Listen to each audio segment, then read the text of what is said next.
What's going on, everybody? It's your boy Zoe with No Days Off DFS here to bring you a WNBA slate breakdown for the 4-game slate we got over here on DraftKings. If you guys caught the beginning of that last stream that I did before I had to scrap it, you know, my camera and stuff and my mic for some reason messed up. Had to go run out and go get a new mic just to be able to go ahead and get this done. So this will be the first time I do a live stream, before lock. So it'll be a up to lock show. Pretty much, I'll try to answer and stay on for any questions. Hopefully, the latency, the lag that it shows on YouTube isn't going to be too bad. So should be able to answer any questions and stuff that you guys have. I'll go over, do a regular breakdown like I normally would in regards to going through the injury news, matchups, and so on and so forth, and just kind of talk about bills and everything. No face cam, as if you guys don't know, I actually use my phone for my face cam whenever I'm recording and everything. So I actually need my phone because I got to lock in my own lineups as well. And for today. But if you're new here and you're enjoying this information, you're enjoying this type of stuff, make sure you guys hit that subscribe button so you guys do not miss any of these breakdowns as I do them. Really grateful for everyone that is tuning in. Thank you so much for following and subscribing to the channel. If you guys are wanting player cores and everything, props, plays, and stuff like that, make sure you guys check down the link in the description below for the Patreon so you guys don't miss any of that. And let's get into it. All right. Going over injury news. So that first game, luckily we got the information about Brittany Griner and Diana Taurasi. So if you guys were on FanDuel, you guys had that information right there. But over on DraftKings, we're only going to focus on these four. So the Sky in Washington, pretty much all those people that missed for the Washington Mystics last game. Natasha Cloud, Sykes left that game with an eye injury. Austin with the knee. They're all expected to be back, all expected to play today. Then over on the Sky, Kalia Copper, she had a personal day. She had something to take care of. She is back today. So all this where it shows like game time decision, don't pay attention to that. Biggest thing for the Sky is the fact that they got Birch. She is back. If you guys remember to start the season, Birch was their starter at the power forward position. So she might cut into some of those minutes for Elena Smith. That'll be the only word that I have for that today. Just for the fact they are getting some healthy bodies back for the Sky. Over to the Dream and the Fever. Biggest thing for them is the fact that Danielle Robinson, she is back. So that might cut into some of the guard minutes. Hopefully it doesn't cut into like Haley Jones minutes, which she's really finally getting the burn, 30 plus minutes a game. I'm really hoping that they continue that because this is a really great matchup for Haley Jones here going up against the Indiana Fever, where we can attack them with the guards a little bit at the forward position as well, but the guards is really where we can attack them at. And then for the Fever, they have nothing on their injury report. Down here for the Sun, taking on the Sparks. For the Sun, it says Heideman's game time decision with a rib injury. From my understanding, she's good to go, ready to play for today. I don't think that that's going to matter too much in regards to her and that injury there. And then over for the Sparks, they are still going to be without Lexi Brown. Lexi Brown will still be out today. So we have that going, and Zaya, she should still be in the starting lineup, and she's dirt cheap over there on DraftKings if you're looking to build, looking for a value play today. Last but not least is going to be the Lynx taking on the Aces. For them, we still got the news that Jessica Shepard, she's out with that illness, so that means that Curlington, she should still be inside of the starting lineup. And then over for the Aces, they are expected to get Raquana Williams back, but that's nothing big, no news right there. Looking at the totals and the spreads for each one of these games, highest total game on the slate is going to be the Lynx taking on the Aces, just because the Aces are such a powerhouse and they're facing a pretty weak defense. Then next up is going to be the Dream taking on the Fever, which I have quite a bit of interest in this game. It should be pretty close. Was a very close game last time. Hopefully the Dream might be able to come away with this game this time, going up against the Fever. And then next up is going to be the Sparks and the Sun, and then the Sky and the Washington Mystics. Going over to DraftKings, site that I play on. If you guys do not have a DraftKings account and you are wanting one, so the way you can come over here and join the winning team. We've had a very great run over here on DraftKings. Check the link down in the description below so you guys can get that deposit match bonus and join me over here on the King. Going over game by game, looking at it straight off the bat for the Sky. Really, I don't have too much interest in the Sky. I'm not gonna lie. I feel like the guards, they're kind of a little bit overpriced. It's almost as if they were expecting for Copper to be out once again. Copper, of course, is priced down. Marbury, she got a huge price jump after that big game that she had last time. Dana Evans, she's not the value that she was as a sixth woman coming off the bench. And then Courtney Williams, she's been having a down game over the past couple games since she's sitting at 7-4. If anything, the Sky guards are going to be GPP plays. They really didn't have the best game last time when they played going up against the Fever. I want to say Courtney Williams actually did decent. Was the only one. She dropped 32 points, 25 fantasy points, 13 points, 9 rebounds, 5 assists. of course, she's been pretty down over the last couple, so that's why I say GPP if you're even considering any of the Sky guards, just because Courtney Williams, she could pop off. She could.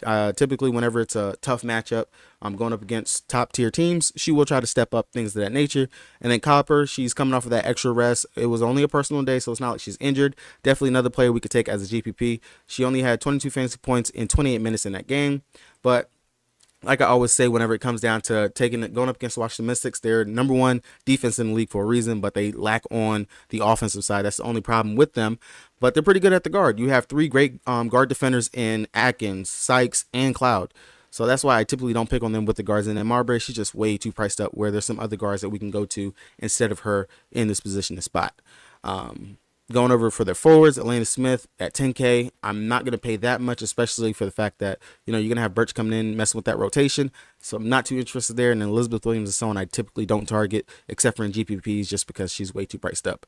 Their bench, you already know how it is. Normally for the bench, only one is going to be Dana Evans. But of course, that 8-2 price tag, that's starter price tag right there. That's not 6-woman role. And then a player who takes a minute to get hot, especially, she normally doesn't get going until the second half of games anyway. I'm not going to mess with that right there personally. That's just me. Over on the Mystic side, Elena Deladon definitely in play. Going out there, sitting at 10-1. She really just was in that last game. She should have popped off much more than 25.25 fantasy points, especially once Austin went down. Austin only played 9 minutes, and she played 29 and just gave a mid performance. Really didn't do too much. Tina Hawkins ended up stepping up, and then Sykes just went out of her mind until she got injured. But with all of them being back, I would take a flyer on Austin because that questionable tag, knee injury, that's going to make some people stay away from this. But this is a good matchup for Austin, for Elena Deladon either way.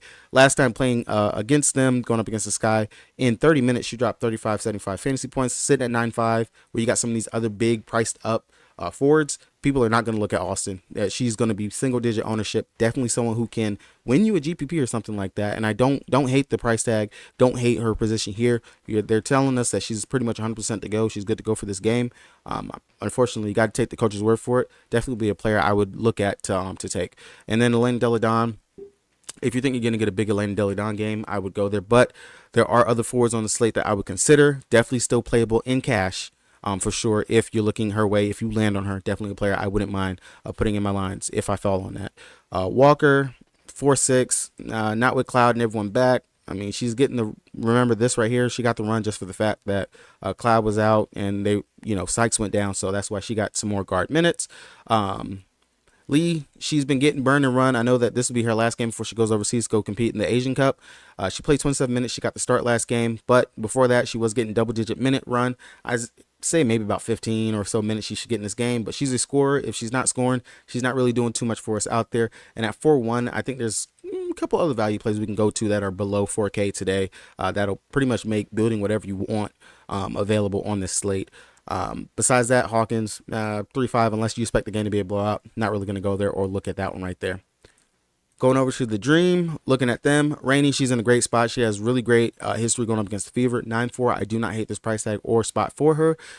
If you look at what she did early in the season going against the Fever, she dropped 32.5 fantasy points here, 23 points, 4 rebounds, 1 assist. If she can get it going and get that production from the assist category like what she did last game going against the Sun, definitely think she could smash right here at 9-4. That's really great. My personal play that I'm on for this is going to be Haley Jones. Guards, we've attacked the Fever with guards. Guards can definitely go out here and do what they do in this position. And Haley Jones, if she's going to get the burn and run, I like this. I think that she definitely can have one of her better scoring nights tonight. And if she's really showing it on that playmaking end, and Danielle Robinson does not cut into those minutes, hopefully she does not. I really like Haley Jones at 7-3. I definitely feel like this is a spot where she can get some easy looks to Gray, Howard, maybe Parks out there. And I mean, speaking of Gray, she's in a prime great spot for herself as well. At 9-2, you're facing a Fever team that fouls quite a bit. And Gray, she stepped up those numbers in regards to getting to the free throw line. That's a part of her scoring right now, and the rebounding and everything that she brings out here on that end. Going up against the Fever earlier, she dropped 31.5 fantasy points, 4 rebounds, 4 assists, and 19 points. Great spot for her to repeat that and do that again. She is technically leading this team in usage and everything. I don't hate that price tag at 9-2. She's pretty much cash safe in regards to what she's going to bring to you night in, night out. Everyone else over here for them, Parker, she's kind of going to be GPP for me. Going up against Aaliyah Boston, yeah, she might be able to go out there and have a pretty decent game. She dropped 36.5 fantasy points in the spot, 21 points, 6 rebounds, 2 assists, 2 blocks, and everything else. 28 minutes. The only thing with Parker that kills me is they just play with her minutes way too much for me. She really should have got more burn and run in that Sun game. You can definitely go back to her. I'm not saying that she's a bad play here in this spot. Definitely someone I would consider. But when we have other players like Austin, who's just a little bit more, and you could pay down, get like a Nelissa Smith and stuff like that, it kind of makes it a little bit iffy for me if I need to land on Parker when I know she's technically like third or fourth fiddle on this team in regards to the usage and everything. They do try to get her going early. Now, if her shot and everything's going early, yeah, I definitely see her getting there and popping off on today's slate, but not a must play. Definitely someone I do not hate if you land on that, and you have to just go ahead and slide that in. Coffee, Durr, Billings, Hillman, those are all GPP plays. Billing and Hillman, it's a toss-up of what you're going to get on a night in, night out basis. Mike Sell, don't touch that. She's getting like, what, 5-6 minutes and not doing anything with that. Durr at 5-7, priced up way too much when we have other value on the slate at the guard position. And then Coffee, she's coming off a pretty decent game, but she's very much hit or miss in regards to what she's going to go out there and give us. Definitely a GPP play if you land on that, especially at 6'3". Definitely GPP out there. Over on the Fever side, I've already said it pretty much. Boston and Smith, they're both in prime spots. Last time in this matchup, Aaliyah Boston got into foul trouble. Nelissa Smith popped off. Nelissa Smith went out there and she dropped 45.75 fantasy points, 23 points, 13 rebounds. This was with Boston in foul trouble. If Boston can keep her hands to herself, stay out of the foul trouble, and give us what she's been giving us for the season, well, not for the season, for the past couple of games, and go out there, she can definitely have one of these 50, 40 plus type games. It's all going to depend on the foul trouble if she's going to get into that foul trouble. If she doesn't, I can see definitely a big game from her. We just seen what Brianna Jones just went out here and did going up against the Dream. Like, Brianna Jones popped off offensive rebound after offensive rebound, and that's definitely something that Boston can do if she's not going to be scared to go out there and go crash the glass. That's been something that's been very frustrating watching Boston, is the fact that you're a good rebounder, you're a good defensive player, but sometimes she just doesn't go for it. And that's why Nelissa Smith, definitely, when I look at it, it's a toss-up between these two, who I want to say is cash and who I want to say is GPP. Just because of the history and what we've seen already, of course, Nelissa's kind of got that edge when it comes down to a cash perspective, and then Boston will definitely be kind of GPP, especially at the 10-3 price tag, looking at some of the other bigs that we have in this position. But I see there is a way for Boston to go off. I don't hate her. I like her. She has every metric going for her today in this matchup, going up against Parker. Maybe she might have learned a little something and playing at home. I really do like Boston. I really do like Boston, but it's just, between these two, it's such a toss-up for me. Maybe as I build my lineup and stuff later on, I'll get a better, clearer idea of who I actually want to go with in the spot. Kelsey, Mitchell, Wheeler, Wallace, all of them are just, the guards in this matchup, they're not bad. Of course, you can always go with Kelsey Mitchell. We know what she brings to the table. She's a vet. She's going to go out there and do what she has to do. Mid-level floor, if you're looking at it, but at 7'9", again, there's better value on the slate that we can go to and get down. You can go down there and play on the other side, Haley Jones, instead of playing Kelsey Mitchell, and she could probably go out there and give you just as much as Kelsey Mitchell, honestly, unless Kelsey gets hot and just pops off for today. Erica Wheeler, not someone that I ever really touched just because she's so hit or miss in regards to what she's going to give us. Not someone that I feel you have to go to today on today's slate with other places. Wallace priced up quite a bit. Same thing with Queen. Unless Boston gets in foul trouble, Queen's not going to go out there and smash and break a slate. You've seen last game, she only played 3 minutes going up against the Sky. Going up against the Dream last time, again, Boston was in foul trouble. 14 minutes, she dropped 27 fantasy points. This is what I'm hoping why Boston can pop off, because, as you can see, centers do have pretty good games going up against the Dream. We just need for Boston not to get in foul trouble. Queen, you can consider it, but at 5'3", again, there's better value on the slate. I feel like can pay off and let us build better lines. Victoria Vivens coming off of her best game of the season, 27 fantasy points. Looks pretty good in regards to what she can go out here and give us on the slate. You got she came off of 17 points, 2 rebounds, 3 assists. Pretty good spot. In 23 minutes. Is she going to get 23 minutes again? All depends. It requires if her shot and stuff is falling. Definitely someone that we can look at and go to. Give me 1 second. I got a phone call.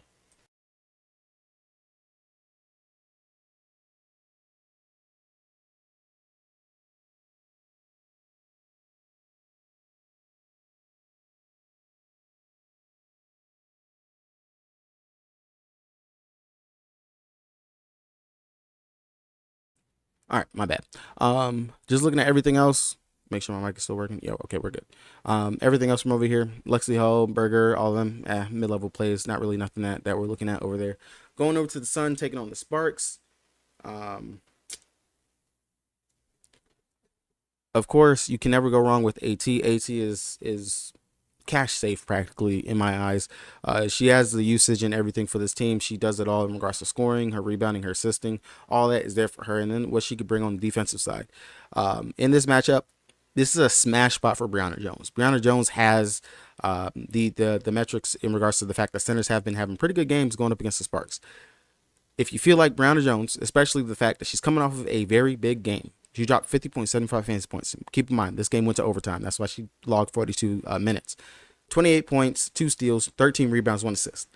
The thing with Brianna Jones is if she gets into that foul trouble, that's going to be the question that we have to figure out and know in regards to Brianna Jones. Foul trouble is one of the biggest things. Looking at her history and what she's done, in 18 minutes, she dropped 32 fantasy points, 18 minutes, 18 fantasy points, 32 minutes, 31 fantasy points. So pretty much she is a fantasy point per minute player when it comes down to it. The biggest thing is just if she's going to keep herself out of foul trouble. I feel like possibly she can. This is a great spot for her. I like her here. For the fact she's coming off that big game, I feel like she's going to be super high owned. I'm not gonna lie, I'm scared of that foul trouble for her because she can go out there and just play that 27 minutes and still just drop 33 fantasy points. I like her here in this spot, but I will mark her as GPP and let AT be the cash game play. If you land on Bree Jones, though, I do like the spot for her. She should definitely go out here and have her way, especially when you got Stevens and Wnba out there. You know she could definitely bully them. NECA, I mean, she's a great defender, great player in her own right, but Bree Jones is Bree Jones, man. That girl, she's playing on a whole nother level right now. We expect this game to stay close. Wnba Bonner, always in play. GPPs for sure. I don't think you have to play this 9-3 for Wnba Bonner. You know, a lot of her stuff comes from if she's going to get it going on the scoring side. If she's not doing her thing on the scoring side, then DB, she has to get her steals, her blocks, and stuff like that to actually pop off and have a pretty decent game. Outside of that, again, there's other guards that I'm personally looking at and on for today. Now, with the question tag on Heidemann, since this is a rib injury, if she possibly pops off on one of those screens, might re-injure herself, we could see limited minutes for Heidemann. So that's one of those things that I do have the question on for her on today's slate. With that being said, I can definitely see Hayes possibly having a decent game if she could keep herself out of foul trouble. That's been the biggest thing with Hayes. Hayes has been plagued by fouls throughout pretty much the whole season, continuously just racking up fouls left and right. That's why we have seen an uptick for Carrington over the past 2 games. She's played 20 plus minutes. If Heidemann is going to be limited by that rib, if she takes a hard screen or something like that, I don't mind having Carrington in my player pool because I feel like she's going to get that burning minutes either way. As soon as Hayes gets herself into foul trouble, Carrington is the first guard off the bench anyway. So her shot is falling. She looks pretty good out there. Definitely could see Carrington having a pretty nice day at 4'9". It's worth a shot out there. Same thing for Becca Allen. She's also the next one up off the bench behind Carrington. But if you look at her past couple games, she's getting the minutes. She's just not producing in those minutes. GPP, if you're even thinking about it, but not a must-have out here. And then everyone else, really the starters kind of play big minutes over here for the Sun. And we already know where the usage and everything is concentrated at for them. Over here for the Los Angeles Sparks, NECA's NECA. She's pretty much, the team goes as she goes. She hasn't had a big blow-up game after, she had a down game going up against the Lynx. This is definitely a bounce back spot where she possibly could go out here and have a decent game. If you watch that Sun versus the Dream game, you'll know that Cheyenne Parker, she had great looks. She had a spot to be able to just pop off and go, but she just wasn't doing it. NECA, I definitely feel like she definitely will go out here and do that. She can. It's just all depend. Is she gonna want to? You know, is she gonna go out here and assert her dominance? Now, in the games that she has played against them, in the games that she has played against them in somewhat limited-ish minutes, she has a pretty safe floor in regards to like 30-ish fantasy points out here for them. So it all depends on if she's going to actually go out there and just give it to us. That's going to be the biggest thing for her. At 11.8, pretty much the second highest price forward on the slate. Not saying that you have to shove NECA into your lines, but I don't hate going ahead and getting that security blanket with NECA in this spot, especially in a game that's going to be pretty competitive, and I know what she brings to the table. Same thing for Canada. With no Lexi Brown, we know Canada, she's going to have to step up. Definitely is a great playmaker, but her scoring has definitely taken off over the past couple games. She is having to pick up that load in regards to the fact you don't have Lexi Brown out there knocking it down from 3. She's taken 17 shots in that last game going up against Link. That's just really promising in regards to what she's bringing to the table. Especially if I have a limited Heidemann on the other side, and I already know that Hayes can go ahead and get herself into foul trouble. I don't mind Canada here in the spot. Definitely feel like she can go out here and do what she do and have a decent game. Hamby's Hamby. Kind of a tougher matchup for her going up against the Sun, especially with the Sun's bigs. Looking at what she's done over the past couple years, granted this was also with the Aces, she's hit or miss in regards to it, but she's having a pretty great season so far over these past couple games starting for the Sparks. So I'm not gonna discount her out here sitting at 8-7. Don't hate that. Definitely GPP worthy, and so is Azora Stevens. I'm still waiting for that big blow up game from her. I know she can go out here and produce. In 18 minutes, she dropped 19.25 fantasy points last game. She's pretty much a fantasy point per minute scorer whenever she actually has her legs under her and is going. If she can knock down from the 3-point line, she might can go ahead and pop off here at 5-6. Definitely a GPP worthy play and someone worth looking at. Cheney, she should still be playing off the bench. I really don't think that she's definitely going to be 100%, and I feel like she's still going to be limited. Only played 13 minutes. Maybe she might get bumped up to 15, but Cheney is, I really never play Cheney unless someone's like missing and out. That would be the only way that you're seeing me even consider or go to that.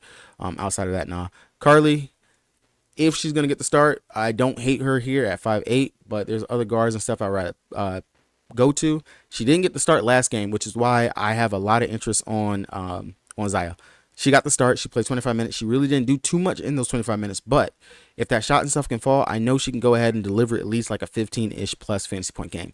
I'm banking on her starting to here again today at 3,600. She literally lets you build whatever you want on this slate pretty much. Between her and some of the other value in the last game, I have a lot of interest in her and a couple of the other players from the links in regards to the value that we have on today's slate. It's just solid value in regards to them. And then just building and figuring out who else is going to bridge those gaps. But Zaya, if you can stomach it, 3,600, knowing that she possibly can go out here and get you 7 to 10 fantasy points. But if that shot is falling and she's actually looking to be aggressive, she can pop off in a major way for us out here. Just looking at what they said last time. Yeah, pretty much nothing in here in regards to coach talk or anything about her, but definitely some interest there for her. See if we got starting lineups. Nope, still no starting lineups. All right, and then Jasmine Thomas. Interesting thing was the fact that she played 19 minutes in the last game. So the minutes are getting up, but she didn't produce anything. If you want to take a GPP flyer on JT, if you got a whole bunch of lineups that you're running multi-entering today, I don't mind looking at JT here, especially 4,700. She looks like she's getting some decent run. If that shot is going to actually be knocking down, she went 2 of 7. She got to get that shot, that timing down right. And I know she could produce a little bit on the defensive side with, helping out on rebounds and playmaking with some assists. Maybe if you want to get on the party train early for her before everyone else does, possible play, but not someone I'm looking at. Especially if they do still start Zaya, man, I'm there all day, every day. Going over to the links, taking on the Aces. Before I go ahead and hit this one, if you guys have not done so already, make sure you guys hit that subscribe button so you guys do not miss any breakdowns and stuff like that. If you guys actually enjoy this format, trying to do an up to lock show, I might try to do some more of these in the future. Let me know down in the comment section. I will definitely try to look into clearing my schedule and getting this type of stuff done. Like I said, today with just some technical difficulties, my mic went out on the earlier game when I was trying to record that, so I had to go buy a new mic to actually get this done. But yep, going over to the last game. Let's go ahead and give DraftKings a round of applause. They finally have Price Collier up as the most expensive player on the slate. Of course, it comes going up against the Aces, who are expected to blow them out. Now, Collier, she's playing mega minutes. You don't have any Shepherd. I expected some playmaking duties actually to fall to Collier last game, but she only came out there with 1 assist. Pretty interesting in that own right. But she still went out there and dropped 25 points, 2 blocks, a steal, and 6 rebounds. Much of the less is kind of what I expect for her again here in the spot. Playing against the Aces earlier this season in 34 minutes, she had 40.5 fantasy points. Now, sitting up here at 12K, I want more from you in this spot. This is where it comes down to what I always say whenever it comes to a Brown or Stewart on the slate. Alyssa Thomas, when she's up there priced up super big, do I have to sit up here and pay 12K for a player? The answer, depending on how you can fill out the rest of your line when we have value on today's slate, depends. Yes, I know I can get that security from this player, But if I want to be different, level out my lineup with some other stuff, I don't have to sit here and play 12K, especially in a game that is expected to blow out. Honestly, I don't expect the Lynx to be able to hold a candle to the Aces. The Aces have had plenty of days off. They should honestly smoke check them here in this game, long as the defending champs come out and remember, oh, shoot, we're defending champs. Yeah, we should win this game. It all depends on how the Aces come out. Collier, she's going to, of course, be the force on the other side for them. She should definitely go out there and show out, do what she has to do. She has the usage. She's going to get whatever shot she wants to get, so on and so forth. Okay, yeah, great play. If you land on it, you want to play it, go ahead. Kayla McBride, she didn't play in that game going up against the Aces last time. This is also her former team that she is playing against as well. So definitely can go to McBride here in the spot. Don't hate that. Tiffany Mitchell, not someone that I'm really on. She's been hit or miss, up and down in regards to what she's going out there producing. Definitely a GPP play if you want to land there, but I don't feel like you have to go there for her. Dorka, she's going to get the start at center position. She's going up against Asia Wilson. Last time out, going up against them, she played 1 minute. So definitely she should at least get about 25-ish to the 30 minutes because she is technically their starting center. I don't mind it. Don't feel like you have to. Instead, I'd rather come down here to Milik and Carrollton. Both of these players sitting up here under 4K. Bridget, she got the start last game, played 23 minutes, only gave us 12.25 fantasy points. She took 3 shots, didn't really do too much, but what she brought on the rebounding and a little bit on the playmaking side looks pretty good. Now, if she can bump up this the scoring output just a little bit and still do what she did in that last game at 3,400, I love that right there. I know she's not going to give me a 0. And then if the game blows out, maybe she might still get some more run. Same thing for Milik. Milik had already seen her minutes trending in the right direction in regards to what she's going out there doing. If they start her, I'm going to be happy as heck. Because I feel like she's definitely a fantasy point per minute scorer. She can go out there and do it. We've already seen it in regards to what she was doing before. Yeah, going up against Indy 15 minutes, she only gave us 7. But against the Sparks, 17 minutes dropped 14.5 fantasy points. 15 minutes against the Sparks again, 14 fantasy points. So we know the production could definitely be there for her. It all just depends on who they decide to roll with to start and fill in that void.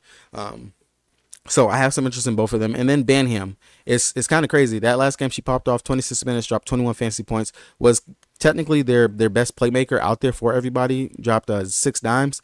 And then, of course, early in the season, and this game also, too, was without McBride. Let's keep that in mind. She played 26 minutes.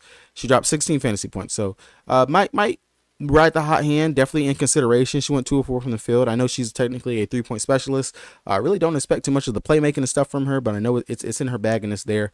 But I won't count her out. But definitely looking more towards the value over here for the Lynx if I'm looking at anything. You pair that up with Zaya and you figure out who you want to play for the forward position for the Lynx, and you really can fit whatever you want on today's slate, in all honesty.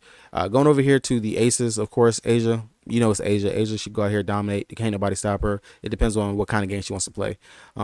Chelsea Gray, this last time, she dropped 46.25 fantasy points.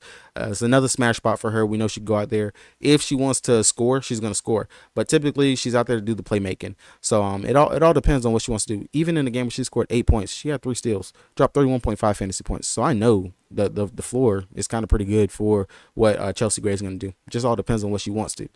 Now, my favorite play from the Aces, and she's always going to be my favorite play whenever she's priced under 9K. Jackie Young, because she doesn't rely just on her scoring. She's kind of out there doing it all, and I know she can pick it up on the defensive side, get her a couple of steals, knock down her threes, get that 3-point bonus over here on DraftKings. She get her rebounds, get her assist. Definitely looking at Jackie Young in this spot last time going up against them. She went out there in 34 minutes. She dropped 41.5 fantasy points. I'm not expecting her to go out here and give me another 40 plus, but I wouldn't mind another 40 plus. Hammer game, I think she'll go under owned here in this spot. Plus matchup for her. I like it, especially when the game gets out of hand. Typically, they'll still let Jackie and Plum go out there and run and just play. We've seen it from time and time again. So Jackie, of course, in this spot, I do like her here. Once again, I feel like it's a smash, especially at 8K, 8-8. No one's really gonna have her. At least I feel like, especially on this type of slate. I'm gonna be looking at Jackie to possibly fill out my line. Candace Parker, I really don't touch her, just the fact she's still only playing 20 to 23 minutes. You can go here if you want to. Last time going up against the Lynx, she played 23 minutes, gave you 19 fantasy points. If you feel like this is going to be a Parker game, go all right ahead, but not someone that I'm really all looking at to play. Like I said, I'm kind of focusing on Jackie Young as probably